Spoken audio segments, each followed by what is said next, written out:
나는 평생 뭘 한 걸까? 뭔가 허전합니다. 가슴 한쪽이 텅 빈 것 같습니다. 평생을 정말 열심히 살았는데 막상 이 나이에 돌아보니 내가 무엇을 이루었나? 문득 그런 생각이 들지 않았나요? 새벽같이 일어나 가족 밥 짓고 아이들 학교 보내고 직장 다니고 부모님 모시고 정말 하루도 쉬지 않고 살았습니다. 그런데 막상 나이가 들어 되돌아보니 뭔가 텅 빈 것 같습니다. 가슴 한쪽이 허전합니다. 젊을 때는 가족을 위해 달렸고 아이들 키우느라 내 삶은 늘 뒤로 미뤘고 아내, 엄마, 며느리로 모든 걸 책임지고 버텨냈는데 정작 지금은 지갑도 마음도 건강도 인간관계도 어딘가 텅 비어 보이는 느낌. 마치 내가 살던 계절이 갑자기 훅 지나가 버린 것 같은 설명되지 않는 허탈함. 혹시 여러분도 그런 밤을 보내신 적 있으신가요? 오늘은 그 허탈함을 부드럽게 어루만지는 부처님의 지혜를 천천히 깊게 나누겠습니다. 나는 왜 이렇게 허전할까? 뭔가 잘못 살았을까? 이 나이에 남은 건 뭐지? 이 질문들에 대한 해답을 부처님께서는 이미 오래전 말씀해 두셨습니다. 잠시 호흡을 가다듬고 조용히 마음을 열고 오늘의 이야기에 함께 머물러 보시지요. 부처님께서 말씀하셨습니다. 세상 모든 것은 잠깐 머물렀다가 흘러갈 뿐이니라. 여러분, 잠깐 눈을 감고 젊었을 때를 떠올려 보세요. 그때는 힘이 넘쳤습니다. 밤을 새워도 끄떡없었고 무거운 짐도 거뜬히 들었고 하루 종일 일해도 괜찮았습니다. 늙는다는 건 상상도 해보지 않았지요. 그런데 그 시간이 다 지나갔습니다. 아이들 어렸을 때도 떠올려 보세요. 밤에 울면 달래주고 아프면 등에 업고 병원 뛰어가고 학교 준비물 챙겨주고 숙제하다 졸면 옆에서 깨워주고 내 아이들은 영원히 내 곁에 있을 거야. 그렇게 생각했습니다. 그것도 다 지나갔습니다. 이제 아이들은 제 삶을 삽니다. 명절에 잠깐 와서 밥 먹고 가고 전화는 일주일에 한 번 할까 말까. 저는 혼자 남았습니다. 이게 바로 부처님께서 말씀하신 무상입니다. 모든 것은 변하고 흘러갑니다. 머물러 있는 것은 하나도 없습니다. 부처님께서는 이렇게 말씀하셨습니다. 이미 떠난 배를 붙잡으려 해변에서 손을 뻗는 것과 같으니라.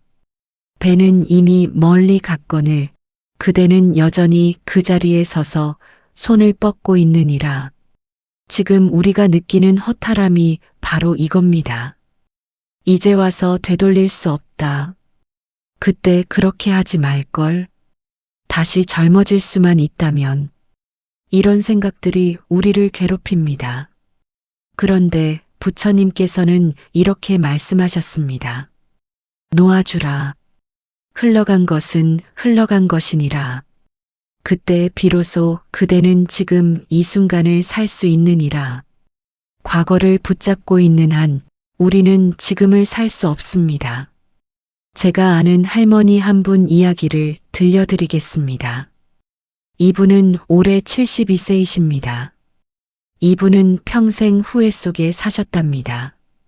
그때 아이들한테 더 다정하게 할 걸, 남편한테 더 잘할 걸, 시어머니한테 화내지 말 걸, 특히 딸한테 미안하다고 하셨어요.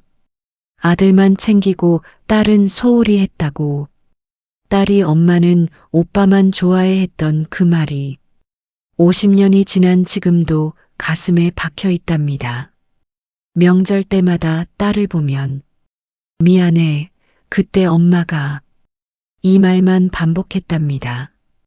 그러다 어느 날 동네 절에서 법문을 들으셨답니다. 집에 돌아와 이분은 깨달았다고 합니다. 젊을 땐 너무 바빠서 내 마음을 볼 수가 없었어요. 아침 5시에 일어나 밥 짓고 시어머니 문 안 드리고 남편 출근시키고 아이들 학교 보내고 설거지, 빨래, 청소하고 저녁 준비하고 하루하루 살아내기도 바빴어요. 내 마음 돌아볼 시간이 어디 있었겠어요. 나이 들어 한가해지니까 처음엔 너무 허전했어요. 나는 뭐 한 게 없네. 이런 생각만 들었죠. 그런데 알고 보니 그 허전함이 사실은 제가 처음으로 나라는 사람을 만나는 시간이었어요. 평생 남편 위에, 아이들 위에, 시부모님 위에 살다가 이제야 나를 돌아볼 시간이 생긴 거였어요. 그게 허탈한 게 아니라 축복이었다는 걸 이제야 알았어요. 이분은 지금 딸에게 미안해 대신 사랑해를 말한답니다.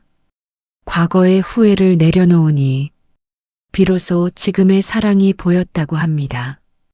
부처님 말씀입니다. 고요해졌기에 허전한 것이 아니라 고요해졌기에 비로소 진실을 볼 수 있게 된 것이니라. 여러분도 마찬가지입니다. 지금 느끼는 허전함은 끝이 아니라 시작입니다.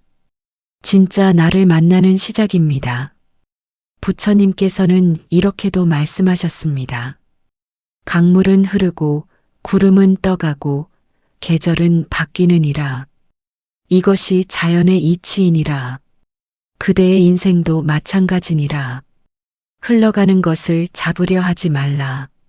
놓아줄 때 비로소 새로운 길이 열리느니라. 지금 당장 따라 해보시겠습니까? 손을 가슴에 얹어보세요. 천천히 숨을 들이쉬며 마음속으로 말합니다. 나는 과거를 받아들인다. 천천히 숨을 내쉬며 나는 과거를 보내준다. 딱 3번만 해보세요. 지금 바로요. 하나, 숨을 들이쉬며 받아들인다. 숨을 내쉬며 보내준다. 둘, 숨을 들이쉬며 받아들인다. 숨을 내쉬며 보내준다. 셋, 숨을 들이쉬며 받아들인다. 숨을 내쉬며 보내준다. 어떠신가요? 마음이 조금 가벼워지셨나요? 이걸 하루에 5분만 하셔도 마음이 점점 편해집니다. 과거에 매달리지 마세요. 지금 이 순간이 소중합니다. 부처님께서 말씀하셨습니다. 놓아주는 것은 잃는 것이 아니라 자유를 얻는 것이니라. 부처님께서 이어서 말씀하셨습니다. 그대가 쌓은 선업은 눈에는 보이지 않으나 반드시 존재하느니라. 세상 사람들은 뭘 보고 성공했다고 할까요? 큰 집 있으면 성공, 좋은 차 있으면 성공, 돈 많으면 성공, 높은 자리 있으면 성공. 그래서 우리는 생각합니다. 나는 아무것도 없네. 나는 실패한 인생이네. 특히 평생 집에서 살림하신 분들은 더 그렇습니다. 내 이름으로 된 집도 없고 내 이름으로 된 통장도 별로 없고 내가 이룬 거라고 할 만한 게 눈에 보이지 않으니까요. 그런데 부처님은 이렇게 말씀하셨습니다. 매일 아침 가족을 위해 밥을 짓고 도시락을 싸고 빨래를 하고 아이를 돌보고 노부모를 극진히 모시고 이웃이 힘들 때 손을 내밀고 이 모든 것이 선업이니라. 남이 알아주지 않아도 기록에 남지 않아도 그대의 선한 마음과 행위는 하늘에 새겨지느니라. 한 여성분의 이야기를 들려드리겠습니다. 이분은 73세, 평생 전업주부로 사셨습니다. 새벽 5시에 일어나 남편 출근 준비 30년, 아이 셋 대학까지 다 보내고 시어머니 15년 모시고 친정 부모님까지 돌아가실 때까지 간병하셨습니다.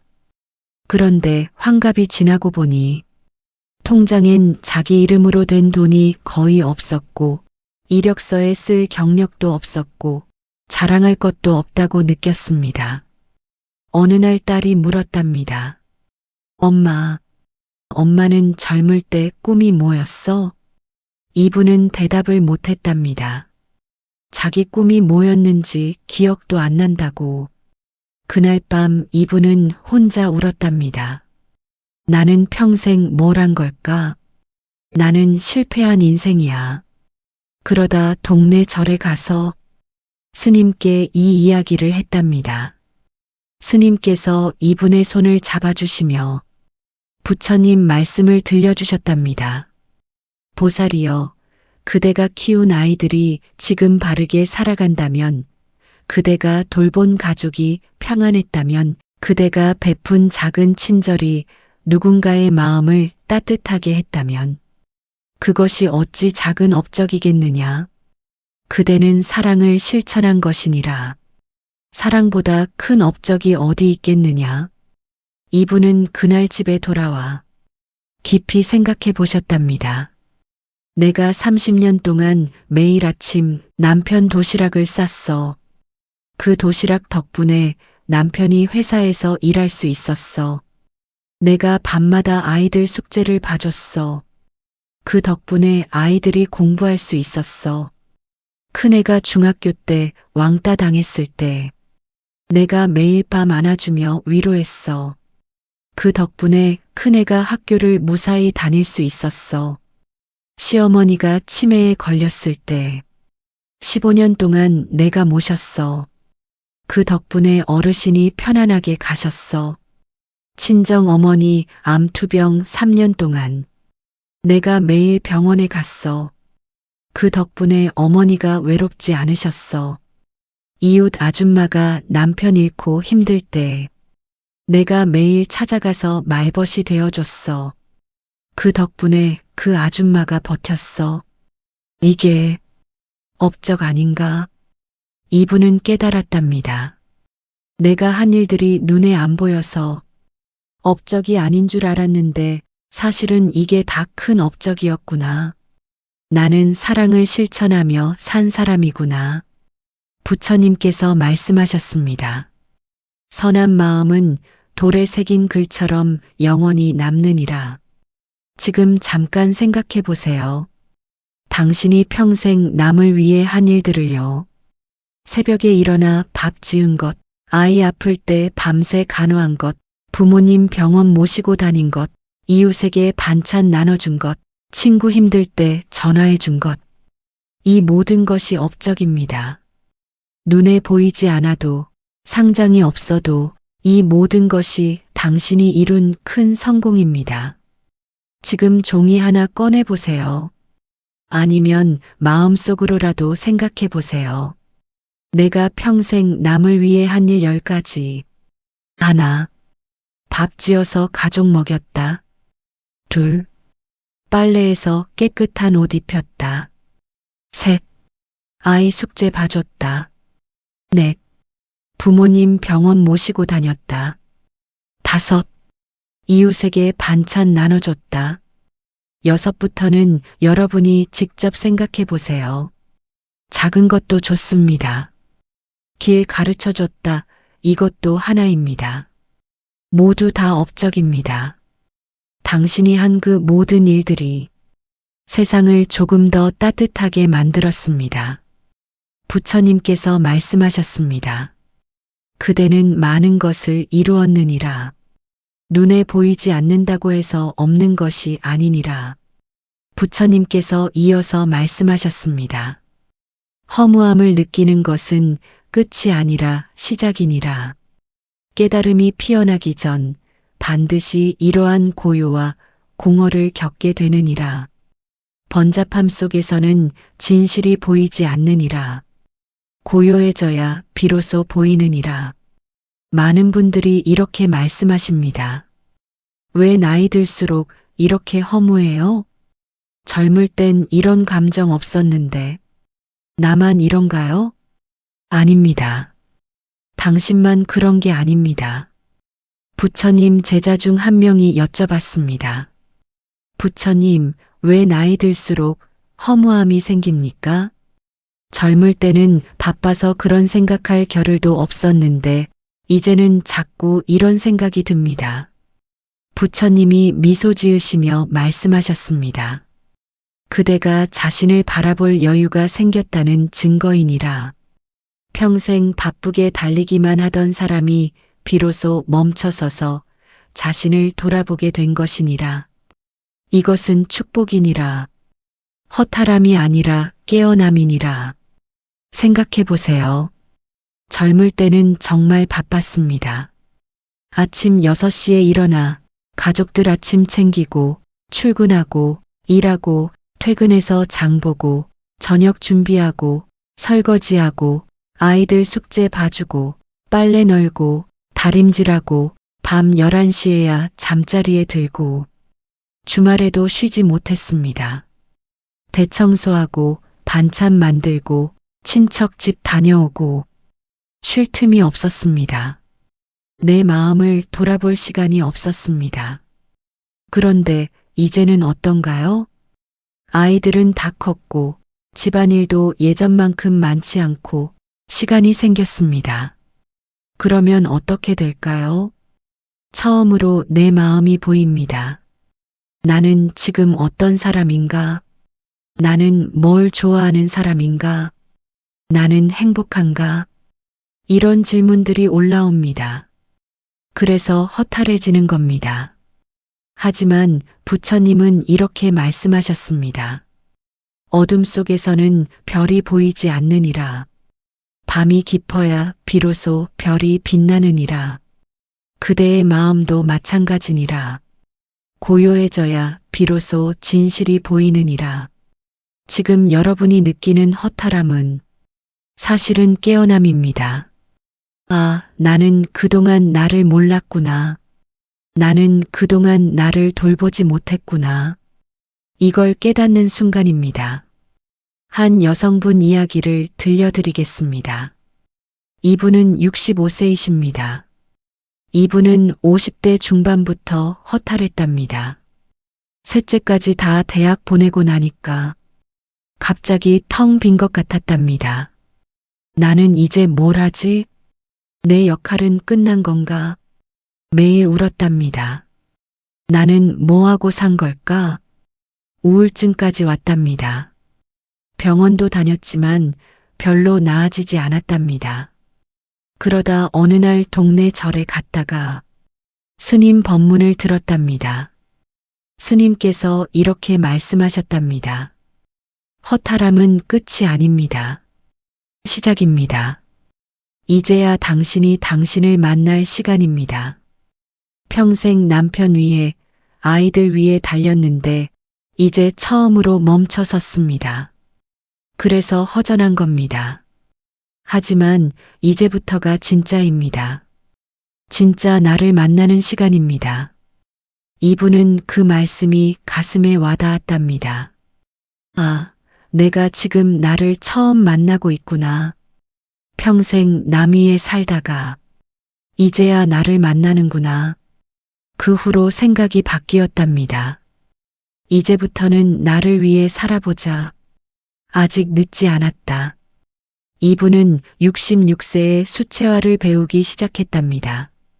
지금 70세인데 작은 전시회도 열고 계십니다. 이분이 이렇게 말씀하셨어요. 50대 중반에 느낀 그 허탈함이 사실은 신호였어요. 이제 너를 위해 살아도 돼. 하늘이 준 신호였어요. 부처님께서 말씀하셨습니다. 고요 속에서 진짜 나를 보게 되느니라. 허탈한 마음이 들 때 나는 지금 실패한 게 아니라 깨어나고 있는 중이다. 이렇게 말해보세요. 하루에 한 번 오늘 고마웠던 일 하나만 생각해 보세요. 오늘 날씨가 좋았다. 오늘 따뜻한 차를 마셨다. 오늘 손주 목소리를 들었다. 작은 것도 좋습니다. 그렇게 하루하루 작은 감사를 쌓아가세요. 부처님께서 말씀하셨습니다. 허무함 뒤에 깨달음이 오느니라. 두려워 말라. 남을 바라보는 눈으로 자신을 괴롭게 하지 말라. 비교는 끝없는 고통의 씨앗이니라. 비교하는 한 그대는 결코 평안할 수 없느니라. 나이가 들면 자꾸 비교하게 됩니다. 동창회에 갑니다. 야, 너 완전 젊어 보인다. 너 뭐 먹고 사냐? 집도 엄청 크던데? 너네 아들 의사 됐다며? 이런 말들을 들으면 집에 돌아오는 길이 무겁습니다. 나는 뭐지? 우리 애는 그냥 평범한데. 우리 집은 작은데. 아파트 단지를 걸어갑니다.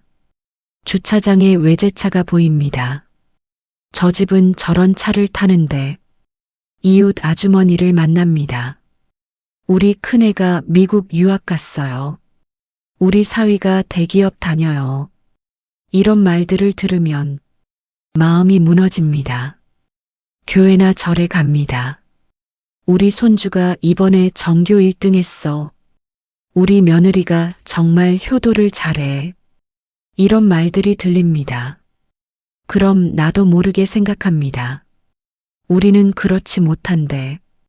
자꾸 비교하게 됩니다. 부처님께서 제자에게 말씀하셨습니다. 그대는 지금 무엇을 하고 있느냐? 남의 정원을 부러워하며 정작 자신의 정원은 돌보지 않고 있구나. 남의 길을 부러워하는 동안 그대의 길은 점점 희미해질 뿐이니라. 한 할머니 이야기를 들려드리겠습니다. 이분은 올해 75세이십니다. 이분은 평생 비교 속에 사셨답니다. 시집 식구들은 늘 동서와 이분을 비교했답니다. 동서는 요리를 정말 잘하던데, 동서는 살림을 알뜰하게 하던데, 동서네 애들은 공부를 잘하던데, 명절 때마다 이런 말을 들었답니다. 친정 부모님도 이분을 언니랑 비교했답니다. 언니는 시집을 정말 잘 갔는데, 언니네는 집도 크던데, 언니네 사위는 대학 교수던데, 동창회에 가면 또 비교였답니다. 쟤는 남편이 돈을 잘 벌어. 쟤네는 자식이 다 잘 됐어. 쟤는 집이 강남이래. 평생을 그렇게 비교당하고 또 스스로 비교하며 살았답니다. 그런데 70대 중반이 되어서 이분은 깨달았답니다. 언니네 집은 크지만 시어머니랑 사이가 안 좋아서 평생 스트레스 받으며 살았더랍니다. 동서는 요리를 잘하지만 건강이 안 좋아서 60대부터 병원을 달고 살았더랍니다. 친구는 남편이 돈을 많이 벌지만 바람을 피워서 이혼 직전까지 갔었더랍니다. 그제야 이분은 깨달았답니다. 나는 집이 작아도 가족이 화목하고 요리는 못해도 건강하고 남편이 돈은 많이 못 벌어도 성실하고 착하고 자식이 출세는 안 해도 효도를 하네. 어느 게 더 행복한지 모르겠어. 그냥 다른 거지. 비교가 나를 평생 불행하게 만들었어. 이제는 비교 안 해. 나는 나대로 괜찮아. 부처님께서는 연꽃과 소나무를 가리키시며 말씀하셨습니다. 연꽃은 물에서 피고 소나무는 바위에서 자라느니라. 어느 것이 더 나으냐? 어리석은 질문이니라.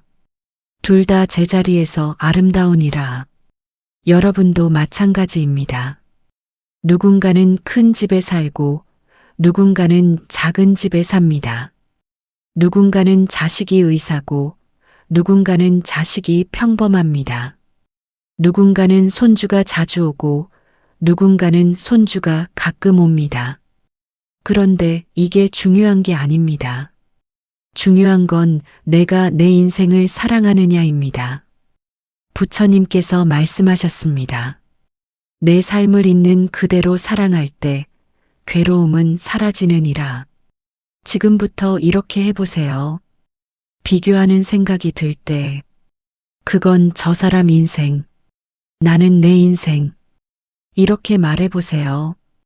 SNS를 보면 남의 행복한 순간만 보입니다. 실제 인생은 그렇지 않습니다. 동창회도 가끔 빠지세요.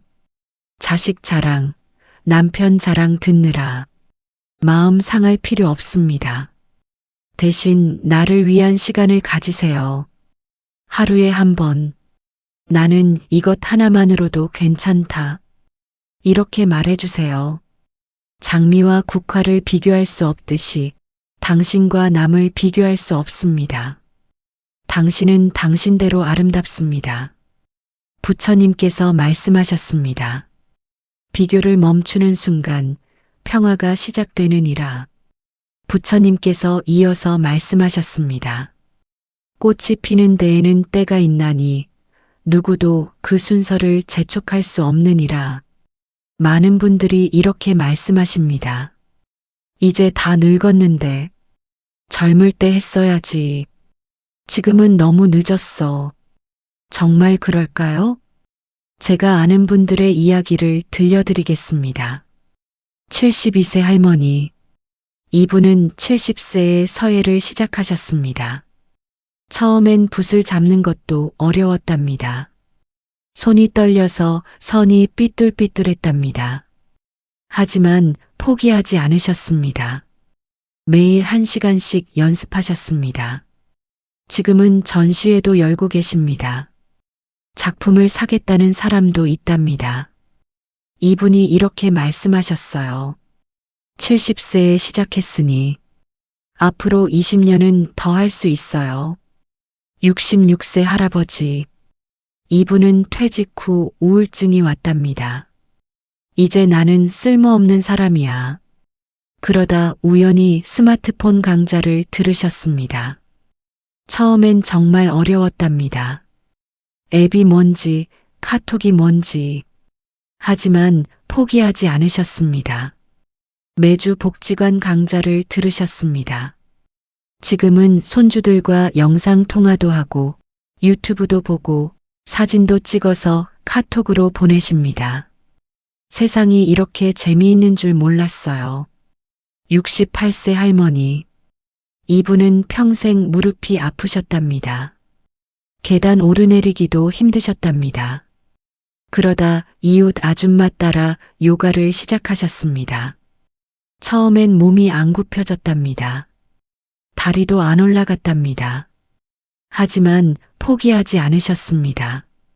일주일에 3번씩 나가셨습니다. 1년 후 무릎 통증이 많이 줄었답니다. 계단도 훨씬 편하게 오르내리십니다. 지금은 요가 강사 자격증까지 따셨습니다. 내가 이 나이에 강사가 될 줄 누가 알았겠어요. 부처님께서 나무를 가리키시며 말씀하셨습니다.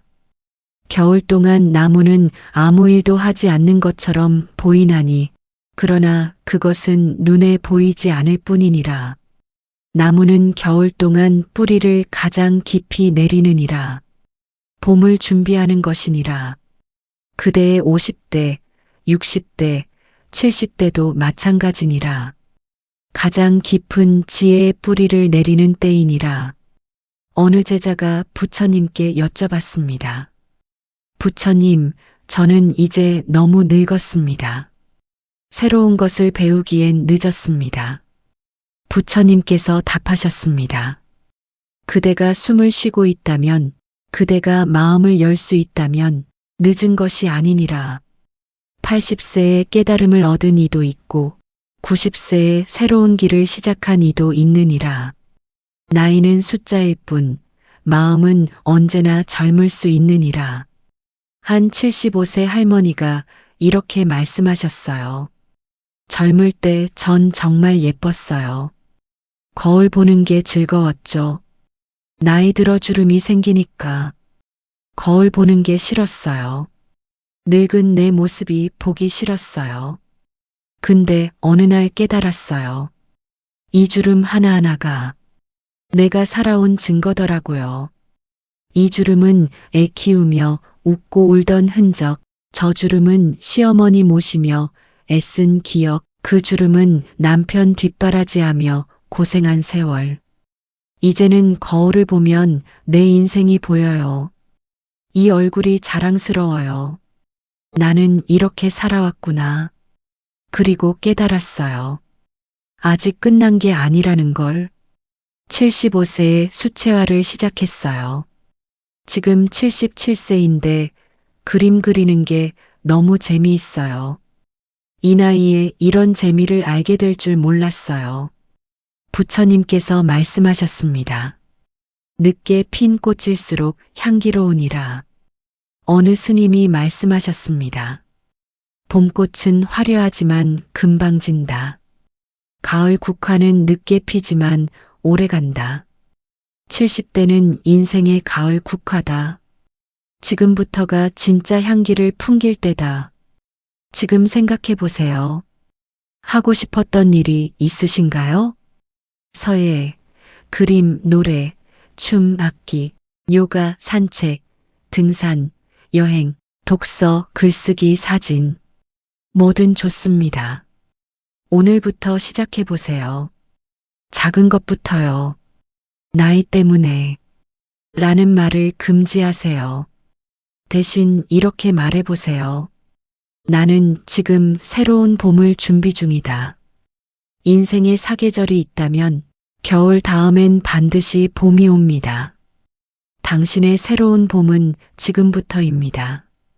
부처님께서 말씀하셨습니다. 시작하기에 늦은 때는 없느니라. 지금이 바로 그때이니라. 부처님께서 이어서 말씀하셨습니다. 마음이 곧 세상을 만드느니라. 일체유심존이라.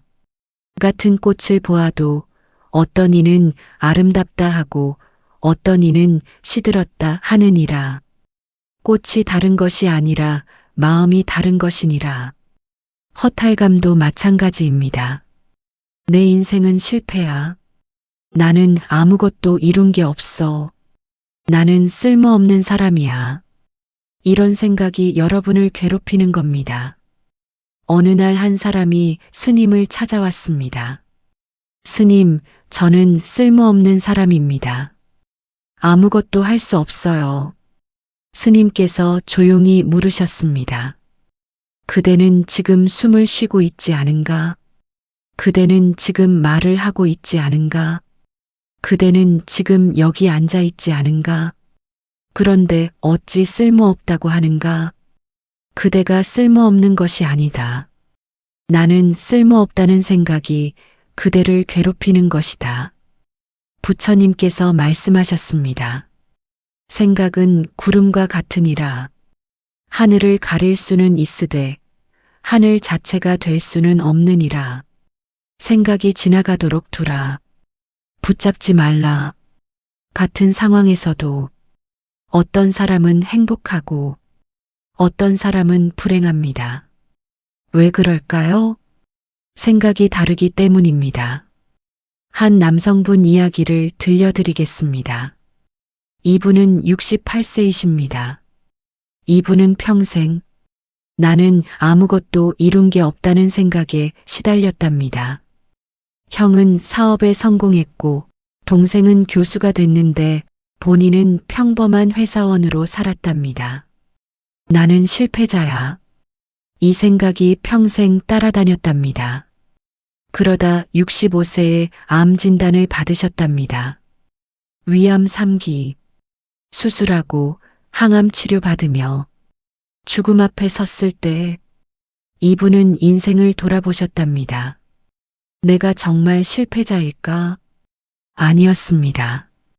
이분은 아이 셋을 다 대학 보냈고 30년 넘게 한 회사에서 성실하게 일했고 부모님을 끝까지 모셨고 아내와 금슬이 좋았고 자식들과 관계가 따뜻했습니다.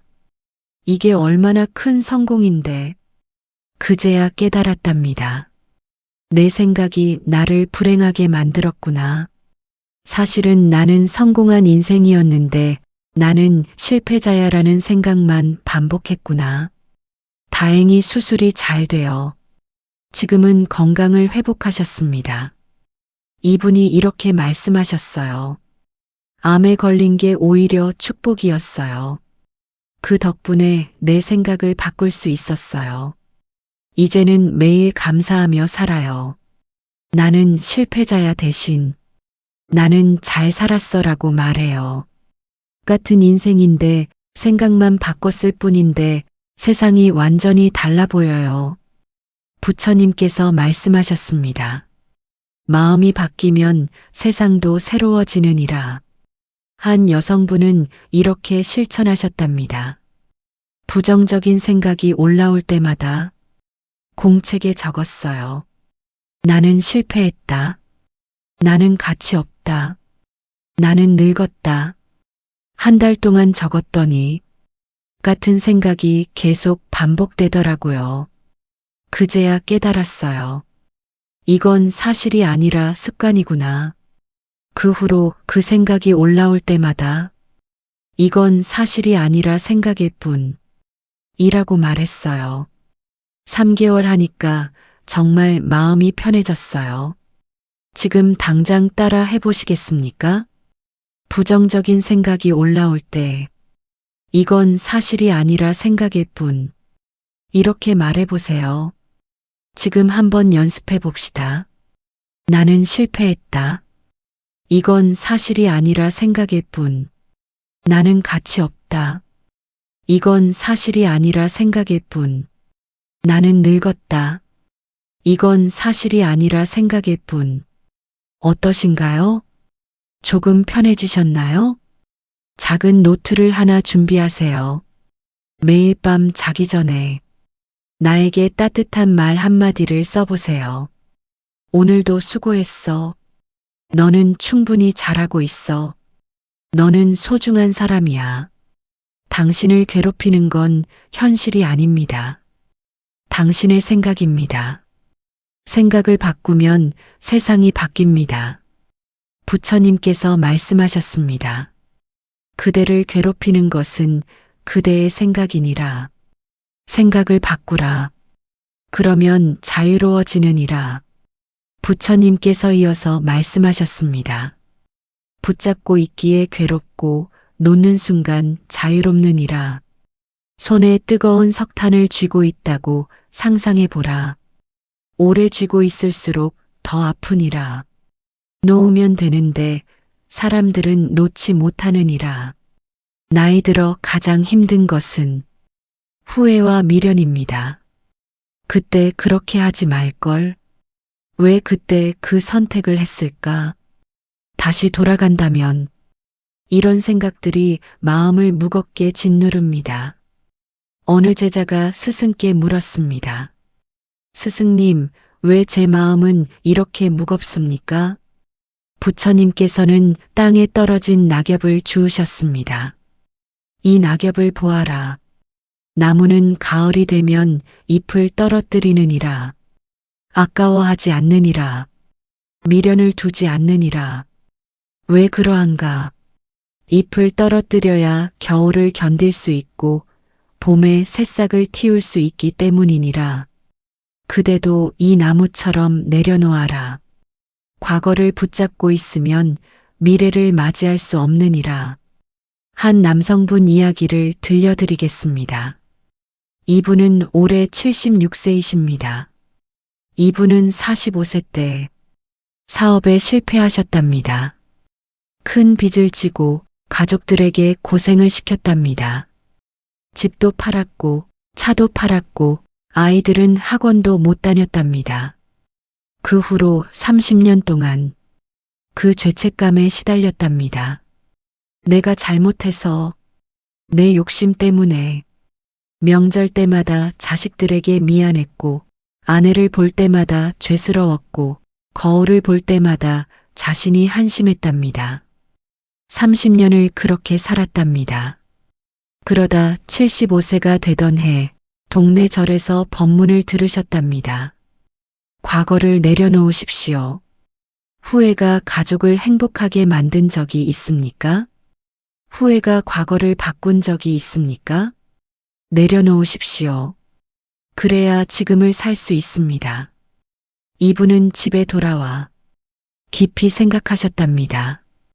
30년을 후회하며 살았지만 그 후회가 가족을 행복하게 만든 적이 없었어. 오히려 나의 후회가 가족들을 더 불편하게 만들었어. 자식들은 아빠 그만 좀 그러세요라고 했고 아내는 이제 그만하고 행복하게 살아요라고 했는데 나만 계속 후회 속에 살았어. 그날 결심했어요. 이제 놓아주자. 과거는 과거로 두고 지금부터라도 가족들에게 웃는 얼굴을 보여주자. 그 후로 이분은 바뀌셨답니다. 손주들과 놀아주고 아내와 산책하고 자식들에게 미안해 대신 사랑해를 말하기 시작했답니다. 이분이 이렇게 말씀하셨어요. 마음이 정말 가벼워졌어요. 30년 짊어지고 다니던 짐을 내려놓은 것 같아요. 이제야 알았어요. 후회는 나를 위한 게 아니라 나를 괴롭히는 거였다는 걸. 이제는 매일이 감사해요.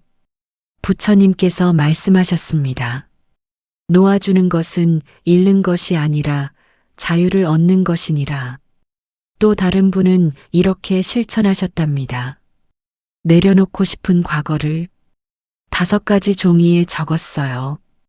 그리고 강가에 가서 하나씩 찢으며 이제 보내줍니다라고 말했어요. 첫 번째 종이를 찢을 때는 그냥 종이를 찢는 기분이었어요. 두 번째, 세 번째, 종이를 찢을수록 뭔가 마음도 같이 놓아지는 느낌이었어요. 5번째 종이를 찢을 때는 눈물이 났어요. 그런데 그 눈물이 슬픈 눈물이 아니라 후련한 눈물이었어요.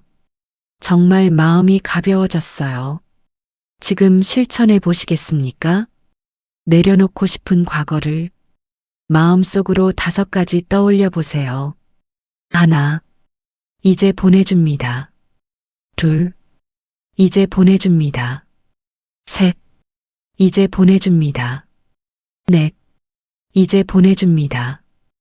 5, 이제 보내줍니다. 어떠신가요? 조금 가벼워지셨나요? 나중에 시간 나실 때 종이에 적어서 실제로 찢어보세요. 그럼 더 확실히 느껴지실 겁니다.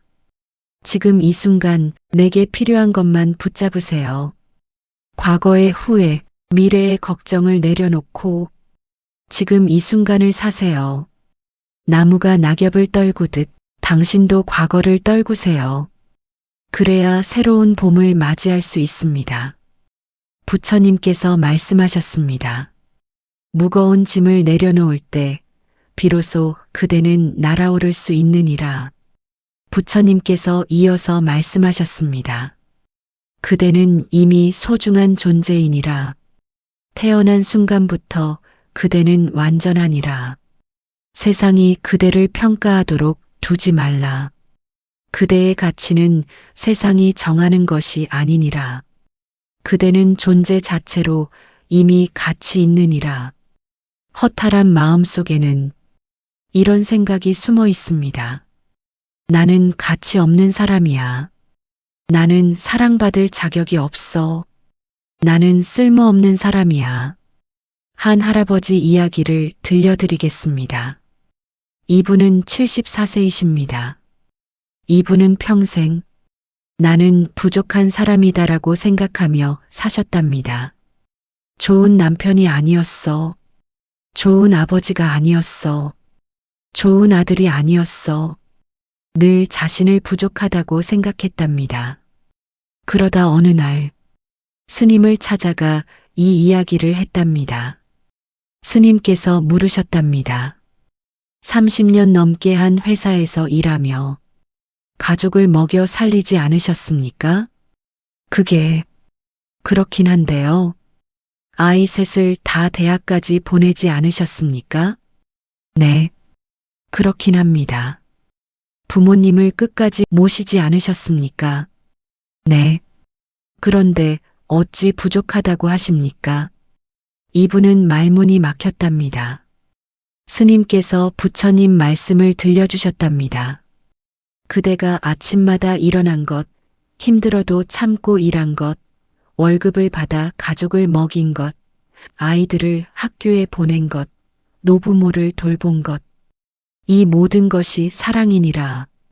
그대는 사랑을 실천하며 살았느니라. 그런데 어찌 가치 없다고 하는가? 이분은 집에 돌아와 지금까지의 인생을 돌아보셨답니다. 지금 생각해보니 내가 참 많은 사람을 살렸더라. 매일 아침 일찍 일어나 회사에 갔어. 그 돈으로 가족을 먹이고 집을 사고 아이들을 대학 보냈어. 아내가 아팠을 때 병원에 데리고 다니며 간호했어. 그 덕분에 아내가 건강을 회복했어. 부모님이 치매 걸렸을 때 10년 동안 모셨어. 그 덕분에 부모님이 편안하게 가셨어. 근데 나는 평생 내가 사랑을 주고 있다는 걸 몰랐어. 오히려 부족하다고만 생각했어. 이제야 알았어. 내 삶이 참 큰 사랑이었다는 걸. 내가 참 늦게 알았네. 부처님께서 말씀하셨습니다. 남이 알아주지 않아도 그대 스스로 알아주어라. 그대는 충분히 사랑했느니라. 그대는 이미 사랑받을 이유를 갖추었느니라. 한 여성분은 이렇게 실천하셨답니다. 매일 아침 거울을 보며 수고했어. 정말 잘했어. 라고 말해줬어요. 처음엔 정말 어색했어요. 나한테 이런 말 해본 적이 없었거든요. 근데 한 달 하니까 진짜 내가 대견하더라고요. 평생 나를 칭찬한 적이 없었어요. 늘 이것도 못해, 저것도 못해. 이렇게만 생각했어요. 이제는 매일 나를 응원해요. 오늘도 잘했어. 너는 소중한 사람이야. 지금 당장 따라 해보시겠습니까? 손을 가슴에 얹으세요. 그리고 마음속으로 말해보세요. 수고했어. 정말 잘했어. 너는 소중한 사람이야. 어떠신가요? 마음이 따뜻해지셨나요? 과거의 나를 따뜻한 눈으로 바라보세요. 그때 참 힘들었지. 그래도 잘 견뎠어. 정말 잘해왔어. 나를 스스로 응원하는 작은 의식을 만드세요. 좋아하는 차를 마시며 오늘도 괜찮아라고 말해보세요. 세상이 당신을 알아주지 않아도 괜찮습니다. 당신 스스로 당신을 알아주세요. 당신은 이미 충분히 소중합니다. 부처님께서 말씀하셨습니다. 그대는 존재 자체로 이미 완전하니라. 더 이상 증명할 것이 없느니라. 부처님께서 이어서 말씀하셨습니다. 삶은 과정이니라. 끝에서 보면 모든 것이 하나의 길이었느니라. 한 해를 보라. 봄이 있고 여름이 있고 가을이 있고 겨울이 있느니라. 네 계절이 모여 완전한 한 해가 되느니라. 어느 계절이 더 중요하고 어느 계절이 덜 중요한가? 모두 필요하니라. 겨울이 없으면 봄의 소중함을 알 수 없느니라. 지금 여러분이 느끼는 허탈함은 인생 후반부가 주는 자연스러운 감정입니다. 젊을 때는 느낄 수 없는 감정입니다. 왜냐하면 인생을 멀리서 전체적으로 바라볼 수 있을 만큼 충분히 살아봤기 때문입니다. 그림을 가까이서 보면 점과 선만 보입니다. 뭔지 모릅니다. 하지만 멀리서 보면 전체 그림이 보입니다. 아름다운 풍경화였던 겁니다. 인생도 마찬가지입니다. 20대, 30대에는 하루하루가 점과 선처럼 느껴집니다. 무엇을 그리고 있는지 모릅니다. 하지만 50대, 60대, 70대가 되면 비로소 전체 그림이 보입니다.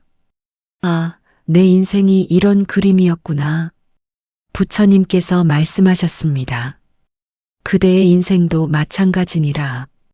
젊음의 봄, 중년의 여름, 노년의 가을과 겨울 모두 모여 완전한 한 인생이 되느니라. 어느 스님이 말씀하셨습니다. 70대는 끝이 아니다. 인생의 맑은 가을이다. 모든 것이 선명해지는 때이다. 젊을 때는 안개 속을 걷는 것 같았다면 이제는 안개가 걷히고 맑은 하늘이 보인다. 이것이 70대의 축복이다. 한 할머니 이야기를 들려드리겠습니다. 이분은 75세이십니다. 이분은 70세까지 내 인생은 실패야라고 생각하셨답니다. 남들처럼 살지 못했어. 남들처럼 이루지 못했어. 그러다 어느 날 손주가 물었답니다. 할머니 인생에서 제일 좋았던 게 뭐예요? 이분은 생각해 보셨답니다. 아이 처음 낳았을 때, 그때 참 행복했지. 남편이랑 여행 갔을 때, 돈은 없었지만 참 재미있었지. 아이들이 대학 합격했을 때, 눈물이 날 만큼 기뻤지. 시어머니랑 화해했을 때, 마음이 정말 편안했지. 손주 처음 봤을 때, 세상에서 제일 예쁘더라. 친구랑 수다 떨 때, 배 잡고 웃었지. 생각해보니, 좋았던 순간이 참 많더랍니다. 이분은 깨달았답니다. 내 인생이 실패가 아니었구나. 나름대로 완성이었구나. 화려하진 않았어도, 따뜻했어. 거창하진 않았어도, 의미 있었어. 이게 내 인생이고, 이 인생도 괜찮았어. 부처님께서 말씀하셨습니다. 그대의 삶은 이미 온전하니라. 실패가 아니라 완성이니라. 여러분의 인생을 전체로 보세요. 힘들었던 순간도, 행복했던 순간도, 후회되는 선택도, 잘한 결정도 모두 모여 여러분 인생이라는 한 편의 이야기를 만들었습니다. 그리고 그 이야기는 아직 끝나지 않았습니다. 남은 장들이 있습니다. 그 장들을 어떻게 채워갈 것인가는 지금 여러분에게 달려 있습니다. 지금 잠깐 생각해 보세요. 여러분의 인생을 한 편의 영화라고 상상해 보세요. 지금은 몇 부작인가요? 아직 끝나지 않았습니다. 앞으로 10년, 20년, 아직 많은 장면들이 남았습니다. 그 장면들을 어떻게 채울까요? 더 이상 후회하지 않고, 더 이상 비교하지 않고, 더 이상 과거에 매달리지 않고, 지금부터는 덜 걱정하고, 더 따뜻하게, 더 감사하며 살아가는 건 어떨까요? 부처님께서 말씀하셨습니다. 완성되지 않은 인생은 없느니라. 모든 인생은 그 자체로 이미 완전하니라. 당신의 인생은 실패가 아닙니다. 완성입니다.